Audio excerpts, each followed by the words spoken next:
make sure that our agencies are funded until the fall of next year. This, by definition, was a compromise bill. This is what's produced when you have the divided government that the American people voted for. There are a bunch of provisions in this bill that I really do not like.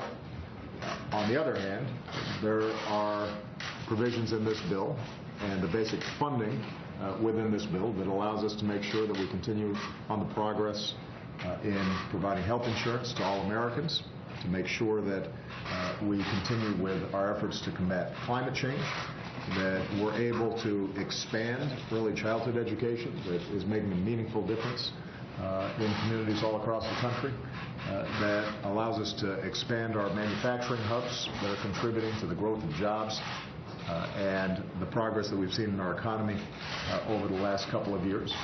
And so overall, this legislation allows us to build on the economic progress and the national security progress that's important. Had I been able to draft my own legislation and get it passed without any Republican votes, I suspect it'd be slightly different. That is not the circumstance we find ourselves in, and I think what the American people very much are looking for is some practical governance and the willingness to compromise, and that's what this bill reflects. So I'm glad it passed the House, and I'm hopeful that it will pass the Senate.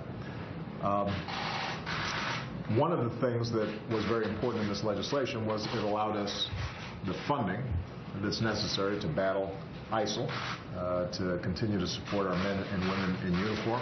We've put a lot of burdens on our Defense Department and our armed services over the last year, some of which were anticipated, some of which were not.